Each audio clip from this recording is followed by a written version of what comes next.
You're listening to the Out of Bounds podcast, brought to you by the Premium Cigars at Havana Smoke Shop in Jackson and on the Reservoir. Havana Smoke Shop for your premium cigars. Pickens Jackson. Are you ready? Yes! Now live from the Whiskey 61 Lounge inside the Bank Plus studio. You are listening to Mississippi's #1 sports talk show, The Out of Bounds Show with Bo Bounds. Streaming worldwide live on the Out of Bounds radio app and on your radio at ESPN 105.9. The Zone.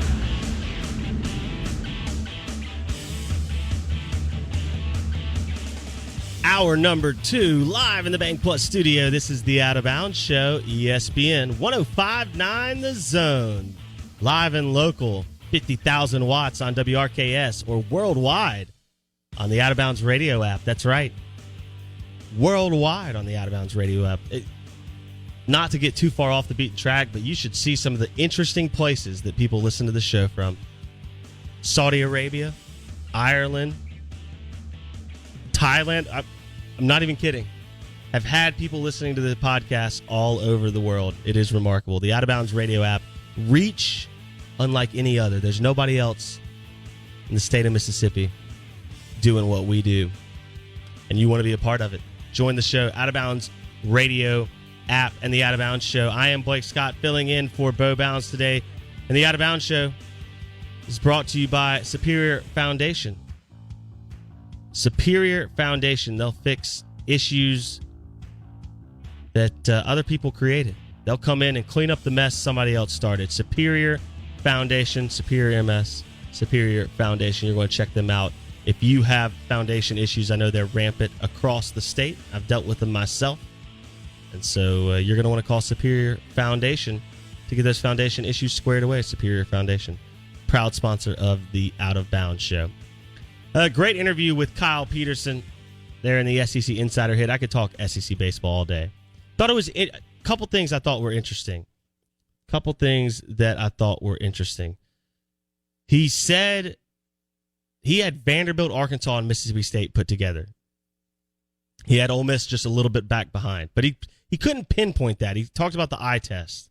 Couldn't exactly pinpoint what specifically it was. I think what he's referencing is we've seen Ole Miss's offense hit the ball well for the most part, but if their offense struggles, we haven't seen enough out of their pitching staff. Outside of their starters, and he mentioned that. Kyle mentioned that. We haven't seen enough out of the pitching staff. So interesting that he had State, Arkansas, and Vanderbilt in that kind of top group, Florida right there with them, and then Ole Miss right behind. Now, that could change. He mentioned that too. It's the start of SEC play. We're going to find out a lot about both these ball clubs. If you want to find out more about Auburn and LSU, Kyle mentioned that. You're going to need to go check out the podcast. It's on Apple Podcasts. It's on Google Podcasts. It's on Spotify, Podbean. You can't miss it. Easy to get. It's also on the Out of Bounds radio app. So no reason not to check out the interview with Kyle Peterson. Just a really interesting conversation. I thought also what he mentioned at the end, if you don't know, if you're on Twitter, you're on the social media and you're not following Pitching Ninja, that's pitching, like a pitcher, Pitching Ninja. Pitching Ninja. Incredible account, really promoting the game of baseball. And he mentioned a couple other guys, Jared Carabas and the Cespedes Barbecue Boys. They are fantastic. All great baseball follows. So if you're looking to up your baseball content, those are the guys that you want to be involved with. You want to follow those accounts on Twitter. And you can always tweet me at BAScott2010 if you're looking for more content. I'm usually nose deep in the college baseball content, so you can always hit me up on Twitter, and I'd love to share what I'm looking at with you guys. Speaking of sharing, I want to share this with you. You've got about 24 hours, give or take, to get your bracket in to the Out of Bounds Show Bracket Challenge. That's right. The OOB Bracket Challenge is live. It's up on ESPN.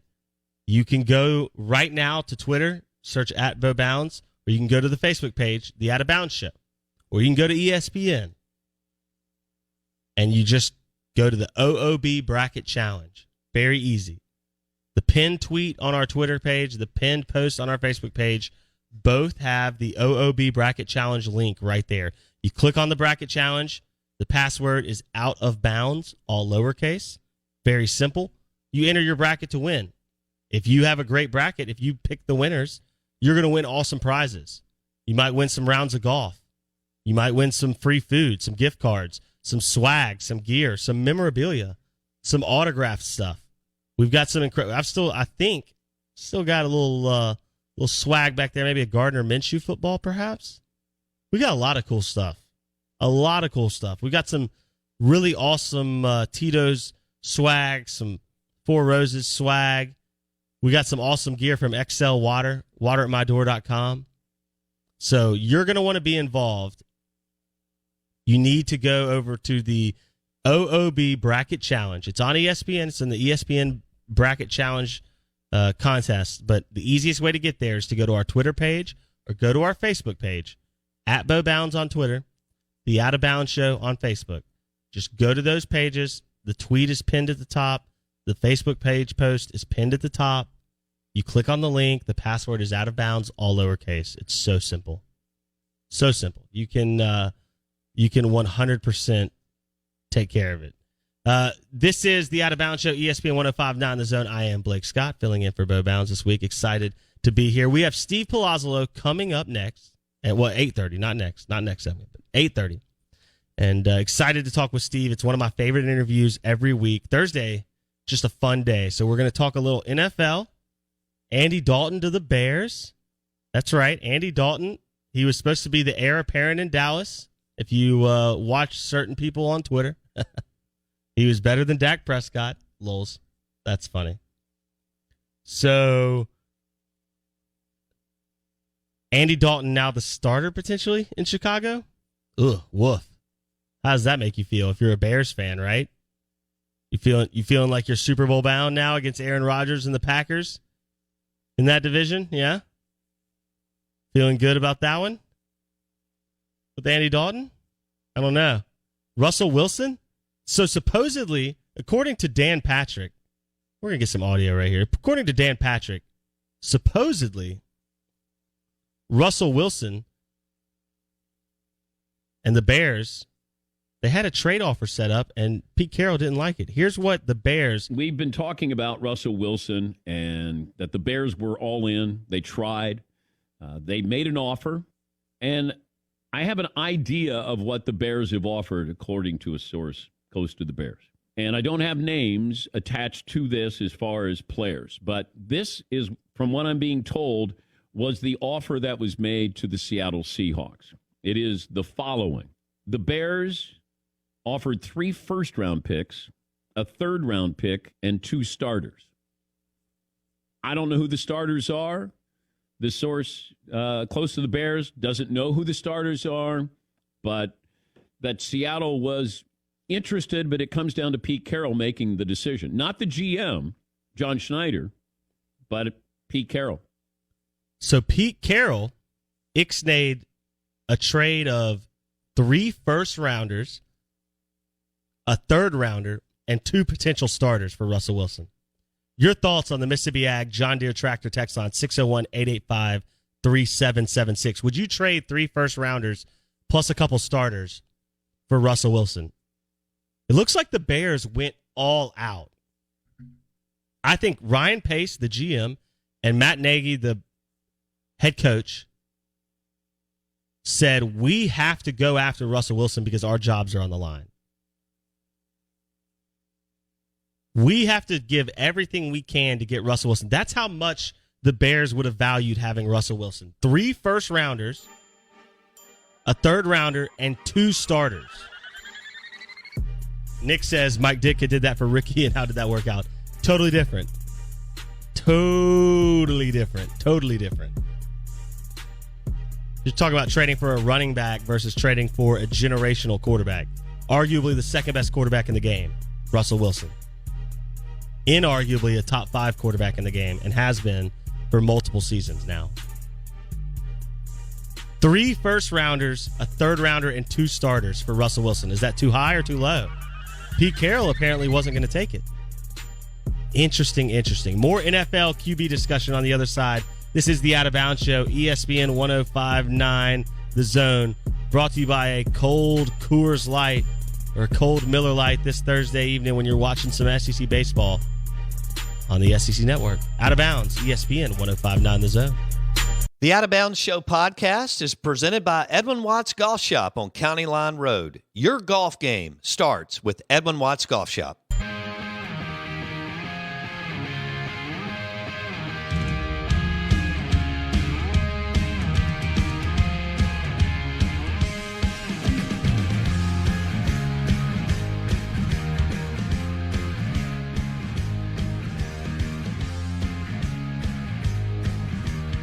All right, Out of Bounds, ESPN 105.9 The Zone. Live in the Bank Plus studio, and we're going to go live on location to the man himself, Bo Bounds. And we're going to bring Mr. Bounds into the show today. Bo, how's it going today, boss? Man, I am I'm hanging out with Harry Potter and Buzz Lightyear. Hey, that sounds like a plan. It's good. So I see where we've got March Madness games today, but the real thing starts tomorrow. That's right. These are those Remember how when it used to start on Thursday, you had that Wednesday night play-in games, the two play-ins? That's what's happening today since the regular tournament got moved back a day. Very cool. Very cool. So sports gambling will be through the roof today, tomorrow, Saturday, Sunday, Monday. Isn't that cool that this thing bleeds into Monday? Yeah, that's going to be weird for us on the show. It is. I mean, I hate it. It's our job to, basically end the show on Monday and then, order some wings or something and watch sports, and we're doing our job. Tough. Somebody's got to do it. How about this? I'll give a plug to if y'all are getting ready to do some March Madness this weekend, order some wings from our guys at Salad Mookie's in Fondren and Salad Mookie's in Madison. They're fantastic game day food. Okay, so Kyle Peterson has his group of Vanderbilt, Arkansas, and Mississippi State. Yeah, the first group. We kind of talked about I asked him who was leading the way, and he said it was not a clear-cut number one, but he kind of had Vanderbilt, State, and Arkansas in a group with Florida and Ole Miss kind of right behind, which I thought was interesting. Yeah, and you told me that he acknowledged that could change in 2 weeks, but it's all. This is for our guy, Jay, who listens to the show. It's all fluid. It's all subject to change. How about that? All right. Well, this is going to be unbelievable. The deepest the conference has ever been, and we're about to go on a 30-game tear. And it's basically going to be survive it. Can you survive this run? Because you remember when I asked Kyle if 16-14 would be really good, and he went, yeah. But you know how fans are; they want to go 18-12. Mm-hmm. But I guess what I wonder, Blake, is once it all shakes out in late May, before we go to Hoover or wherever, where will 16-14? What will it get you? To me, I think it's going to be a much better, bigger deal and record than most people think today. You see where I'm going there? Oh, 100%. Because I don't see how there's enough separation in the top group of 8 teams to where you're going to see one team sweep a bunch of people. Yes. I think you're going to see 2-1 series game, 2 games to 1 a lot, back and forth. Yeah. Right. Okay. And I wonder how many will be bunched up between 14-16 and 17-13. Mm-hmm. How many of the teams will land on those numbers? That will be interesting to see, too. But, okay, so March Madness today. I'm excited about that. Obviously, if you're in the area, stop by the Golden Moon Casino Sportsbook. Put it on Illinois or Michigan or Ohio State. What about the Hogs in basketball? Man, when I was growing up, Blake, you don't remember the Hogs being good, but Nolan Richardson, Eddie Sutton was a great coach, but Nolan Richardson was unbelievable. What he accomplished at Arkansas was really, I'm not sure he'll ever receive the props that he deserves. And it was a fun team to watch because they could score, but they also, full court press, defended. It was called 40 Minutes of Hell. And they have gone through so many different coaches at Arkansas, and yet here they are and they've got a pretty darn good team. So I can't wait to see what Arkansas or Bama can do in the tournament. Now, the American Gangster, Will Wade, we'll see. I think Alabama is a tournament team that could make a deep run because they're built a la the Warriors in that they take high percentage 3s and 2s and putbacks, and they take very few mid-range shots. They're fast moving. Right. They're up paced. They're running the floor all the time. I think that creates stress in the college game that not a lot of other teams do. I agree. And will somebody get Ben Howland an analytics book? I mean, it can be one page. Actually, I take that back. It doesn't have to be a book. It can be a one sheet, one page. Just here are the analytics, and here's where the game has been going for years now. But going to be interesting there. Were Ole Miss fans upset that they didn't make the tournament? What did you pick up on there? I don't think so. I've talked a little bit about that. Or did they even care? No, I mean, they were in the baseball. It's baseball season. Listen, I'll tell you this much: we got a lot more input on the 13-1 loss Tuesday than we did on anything with the NIT or NCAA tournament. I could see that. I got a couple of texts from friends of mine who are Ole Miss fans, and they were pretty funny.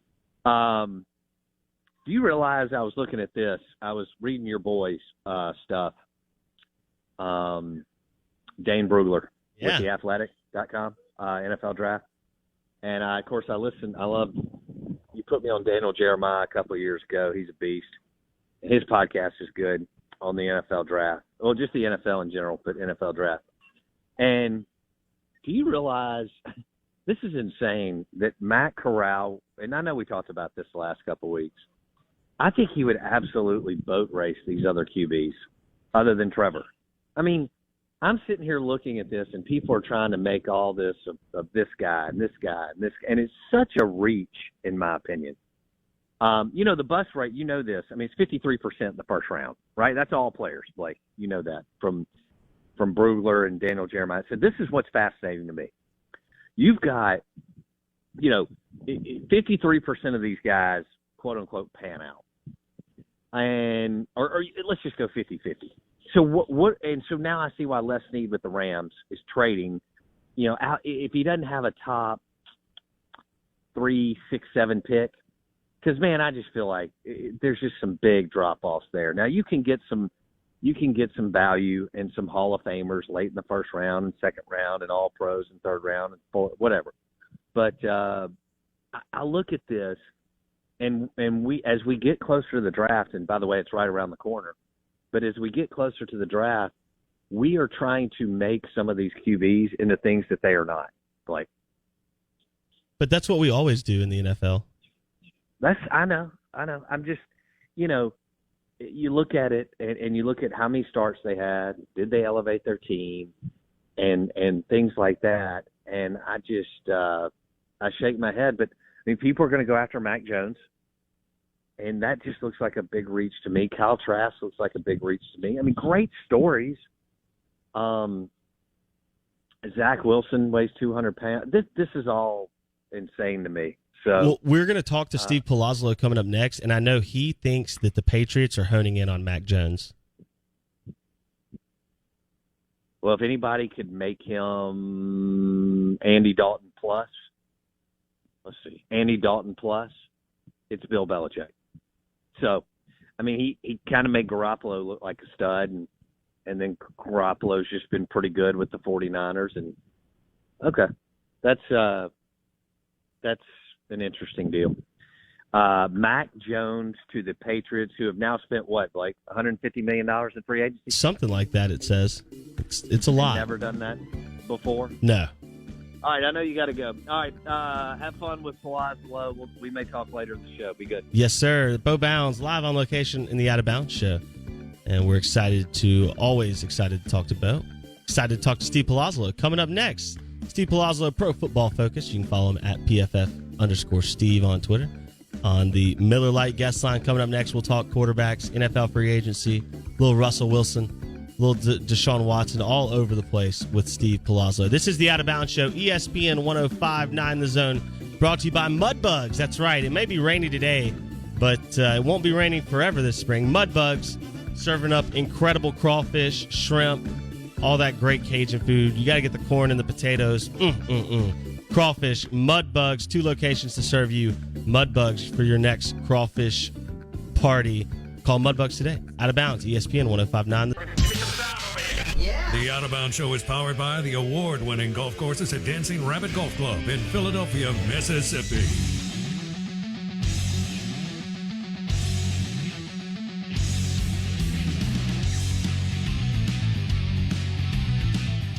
All right, the SEC Insider Hit brought to you by Dancing Rabbit Golf Club and the Golden Moon Hotel and Casino.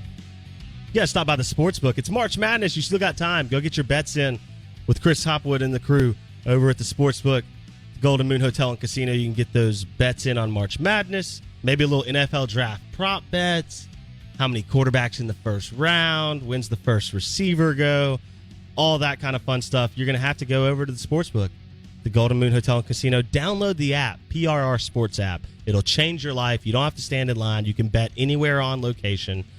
Bet from your hotel room. You can bet from the craps table. You can bet from the center bar. Anywhere you are, the PRR Sports app on location will take care of you. Pearl River Resort and the Golden Moon Hotel and Casino. We welcome in our next guest on the Miller Lite guest line, talking NFL. He is Pro Football Focus senior analyst, Steve Palazzolo. And Steve, with Bo gone, we're only talking deep league, sleeper, 6th-round wide receivers in fantasy football. No, I'm just kidding. Not going that way. We're going to talk NFL quarterbacks because that's where the money stops. But, Steve, we appreciate you joining us this morning. Look, here's the deal. Russell Wilson not going to the Bears. I've heard rumors. Your thoughts on the Russell Wilson trade that didn't happen? Yeah, I mean, I think it's smart by Seattle not giving in. I did have a feeling that they were going to figure things out. I didn't know what Seattle's plan would have been if they traded Russell Wilson. And then those poor Bears, they tried everything that they could. Ryan Pace is the GM, and I think they're at a point where they see, hey, they've built a pretty good roster. They've made the playoffs 2 out of the last 3 years despite Mitchell Trubisky, and they wanted to make a splash move. I predicted before the offseason they were going to make a splash move, or at least try, and they definitely tried. They were unable to land anybody, though, and they ended up with Andy Dalton. So it just kind of shows how difficult it is sometimes to get that quarterback. The Bears certainly put the effort forth, but Seattle, cooler heads prevailed, and they were smart and held on to one of the top quarterbacks in the league in Russell Wilson. So you think that this means there will not be another suitor for Russell Wilson? Or, well, let me rephrase that. Not a serious candidate for Russell Wilson to be moved this offseason then? I don't think so. I mean, we're kind of running out of time here. The other team, if Washington has a QB now, and unless the Patriots went crazy and just said, hey, let's go after Russell Wilson now that we got every other free agent out there. But I don't really see a whole lot of scenarios unless it's Houston, but Wilson won't go there. So no, I mean, I think Russell Wilson's a Seahawk. There you go. Steve Palazzolo on the Miller Lite guest line, PFF Pro Football Focus, an incredible site. You want to check them out, and you can follow Steve on Twitter at PFF_Steve.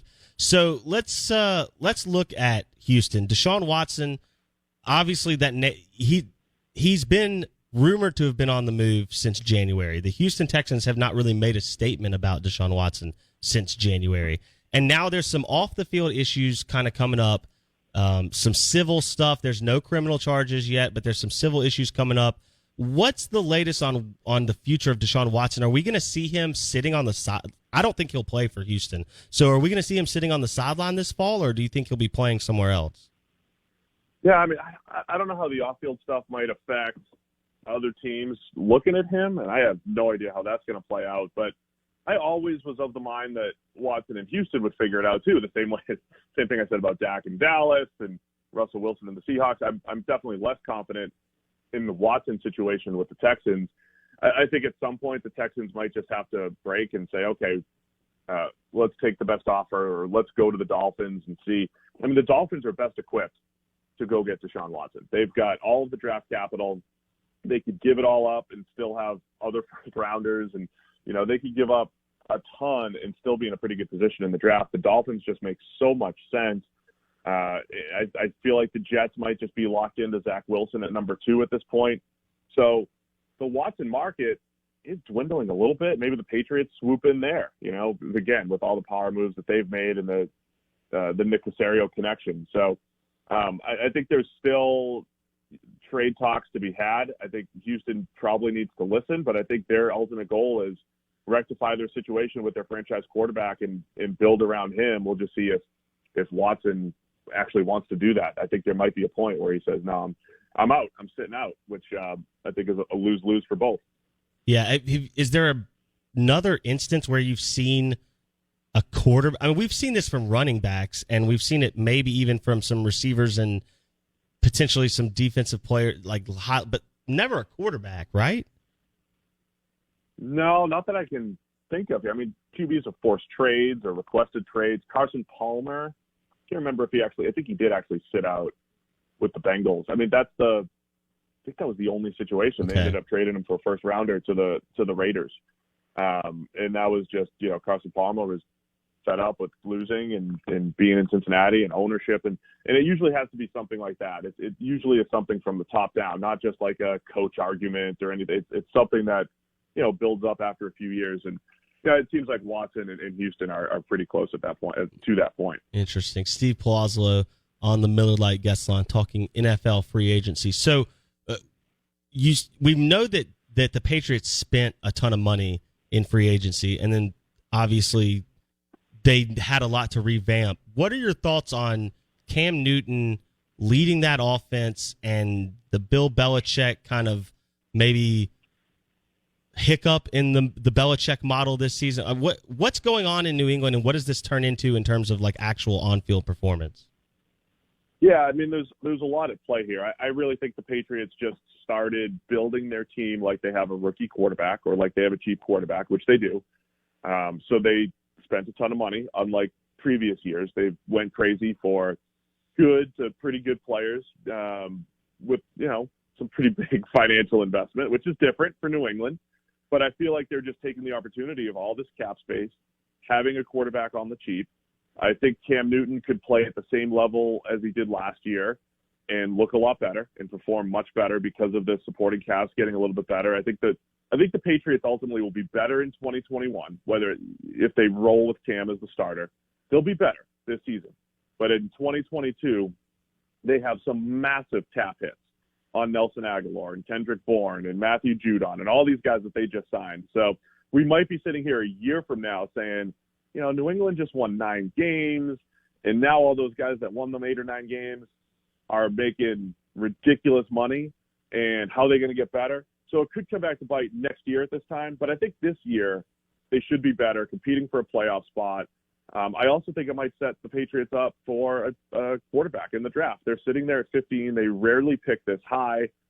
This would be the time if they're going to move up, for one of those 4 or 5 quarterbacks that everybody loves.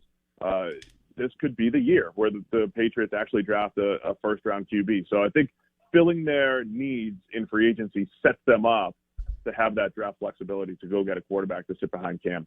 Interesting. So they're at 15. The Cowboys are at 10. If you're Dallas, now that you've signed Dak Prescott and you've got all that squared away, you're not taking a QB, is there potential? Could you see something like that happening where the Patriots move up 5 spots or the Cowboys even move back? I'm going to segue that, kind of get out of the Patriots and a little bit talk about what the Cowboys might do at 10 as well. Yeah, I think Dallas absolutely should be looking to trade down as much as possible because they just signed Jordan Lewis in their secondary. They still just have a lot of holes to fill. They have a lot of needs on the defensive side of the ball, whether it's more defensive linemen, certainly in the secondary where everybody was a free agent. I think at 10, Dallas is primed to get PFF's top corner, Caleb Farley from Virginia Tech, or our number 2 corner, Patrick Surtain from Alabama. Both of those guys I think would be an excellent fit for Dan Quinn's defense and what they're trying to do over there. So I think corner should absolutely be on their radar at 10. But even if they drop to 15, say, with New England, one of those guys could still be available. J.C. Horn out of South Carolina, another really good corner. There are people around the league that have him as the number 1. So I think either way, Dallas accumulating draft picks, certainly the way to go. Add more depth around the team and still be in position to get one of those top cornerbacks in the first round.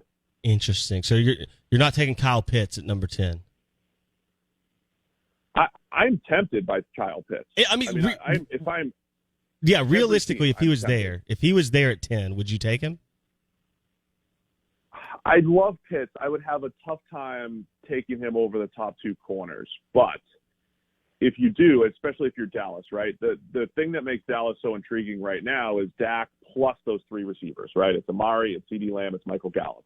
Michael Gallup's probably not going to be there long. They can't pay him. They can't pay all those guys.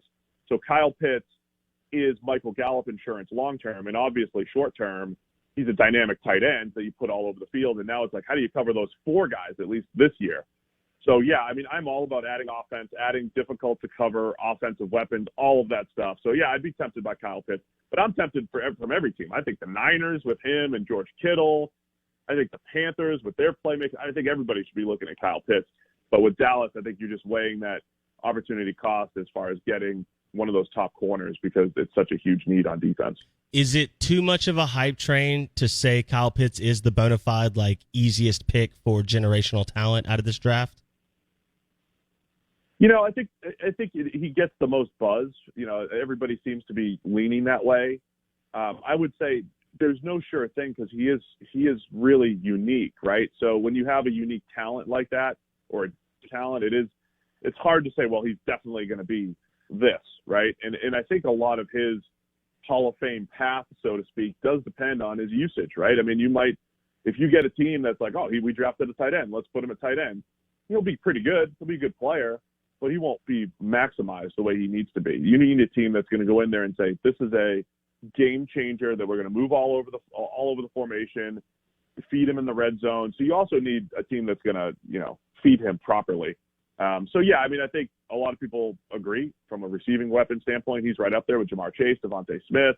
But it also takes the team making sure that they tap into that skill set. Yeah, I'm team 50 burger all the way. So give me all the offensive weapons.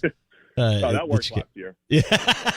Listen, if Dak was healthy, they win the NFC East. So true. That defense was terrible, but I don't know that I think Quinn will be a better defensive coordinator, and I think that you can't play worse on defense, and they will probably play better on offense. So let's take that before we jump into a big topic of discussion down in NOLA. Let's jump real quick to the NFC East as well. When we look ahead, so now you have Daniel Jones on a prove-it year going into year 3, Jason Garrett in that offense, yikes. You have Jalen Hurts, who I just don't even know. I mean, he'll be fun for fantasy probably, but I can't see what is going to be successful in Philadelphia. And then you have Ryan Fitzpatrick. Is Fitzmagic going to work in Washington? I mean, how's this shape up for the NFC East, and especially the Cowboys now that they've inked what looks to be the clear-cut favorite for quarterback in that division? Yeah, so first off, I think Daniel Jones getting Kenny Golladay in the building could be a big help. Philly, I still see as a complete rebuild, and it would take Jalen Hurts taking huge strides, independent of a pretty just less than stellar situation there, for the Eagles to compete. I think Washington is crushing it so far in free agency. I love what they're doing because again, it's pass the ball, stop the pass. That's the NFL. They get Ryan Fitzpatrick, so he's coming off his 3 highest graded seasons of PFF grades over the last 3 years. This is the best stretch of football in his career. So can he keep it going? We'll see. But Fitzpatrick has been one of the better quarterbacks in the league over the last 3 years, and I was very impressed with what he did in a Miami offense that really didn't have a whole lot around him. We talk about building around the quarterback all the time, but sometimes you have a quarterback that needs to elevate those around them, and that's what Fitz did in Miami. Now you had Curtis Samuel as a gadget, move him around type of player.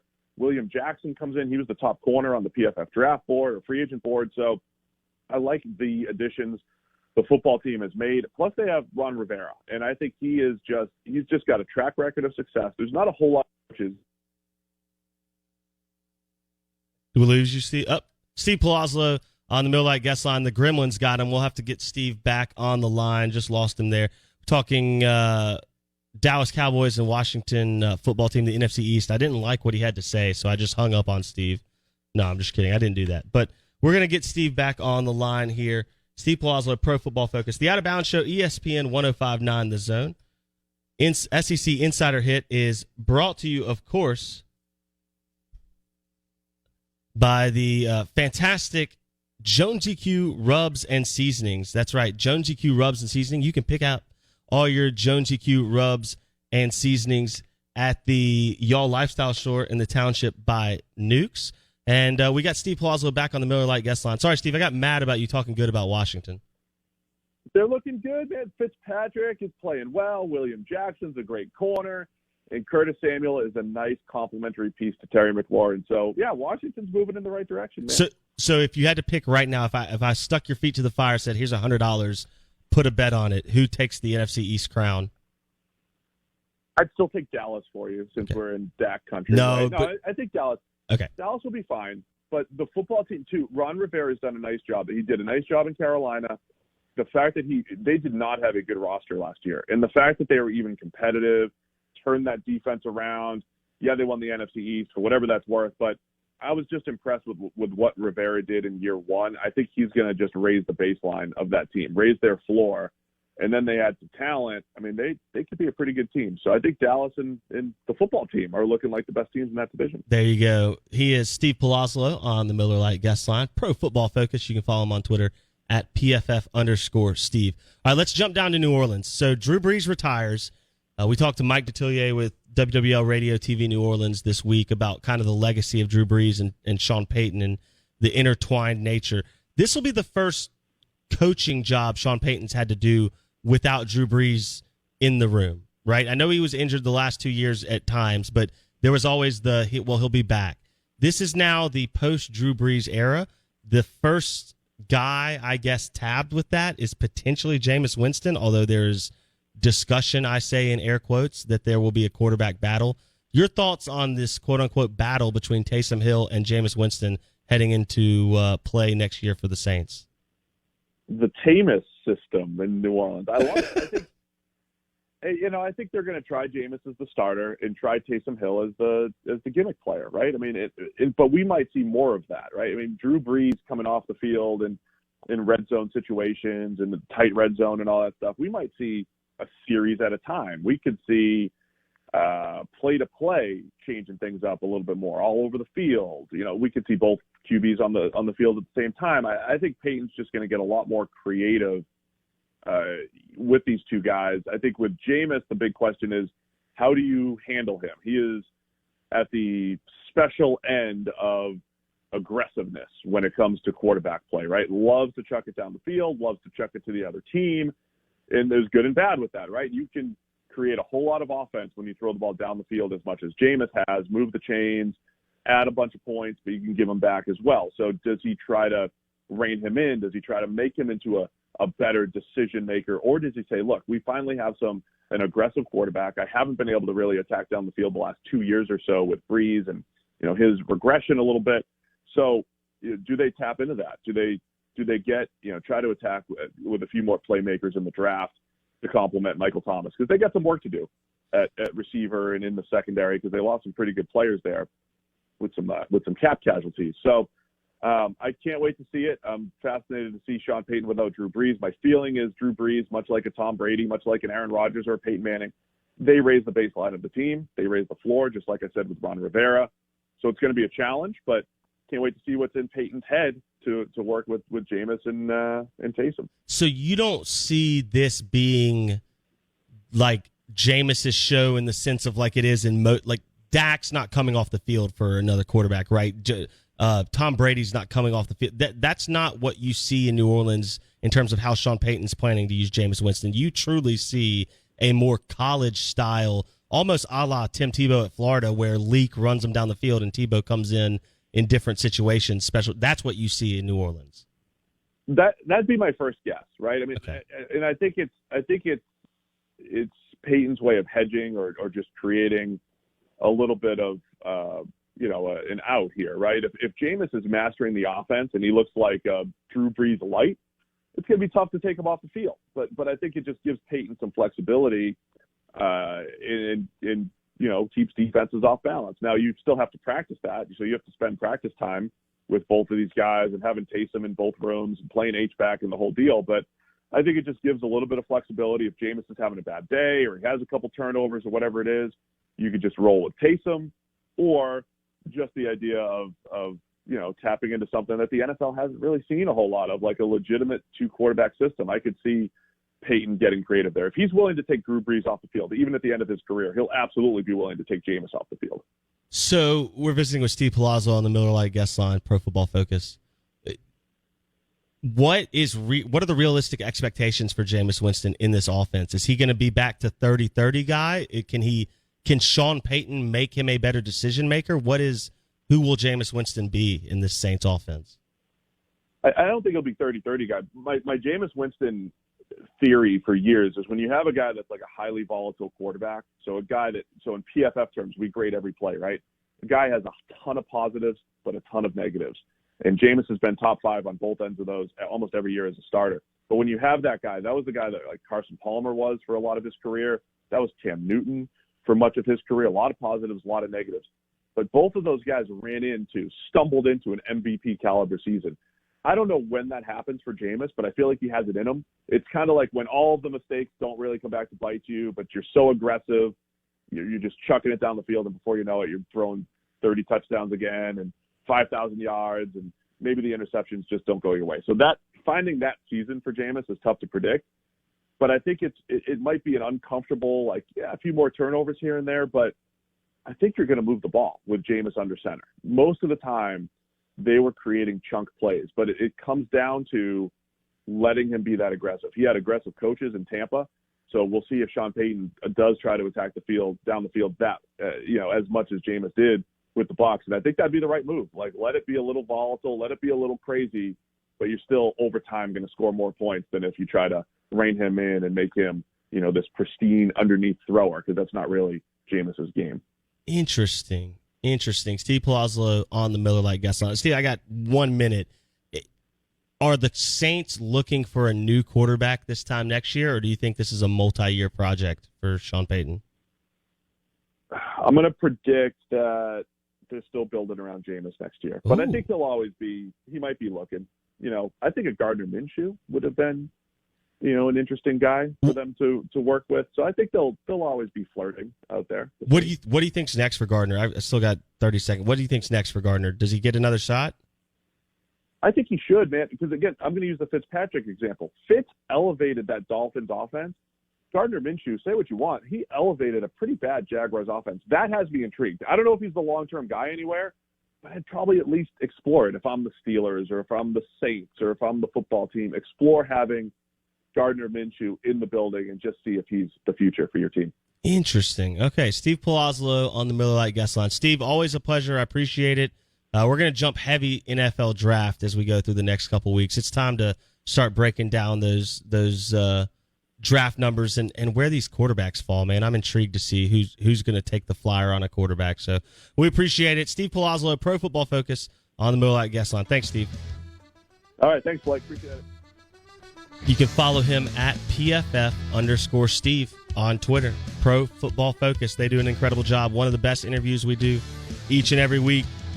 I love it. Steve Palazzolo on the Miller Lite guest line. The Out of Bounds Show, 2 hours down, 1 hour to go. We're talking NFL quarterbacks. We're going to jump back into some SEC baseball and some rivalry talk as well on the other side. The Out of Bounds Show live in the Bank Plus studio, brought to you by Live Oaks Golf Course on Highway 49 North. Live Oaks Golf Course. It's closed today, but the Roosevelt's at Live Oaks is open. Roosevelt's at Live Oaks for all your lunch needs is open today, 11 to 2. Go see Miss Donna and the crew. Get you a nice hamburger, maybe some chicken wings and fries as you get ready for March Madness this weekend. Hour number 3 coming up on the other side.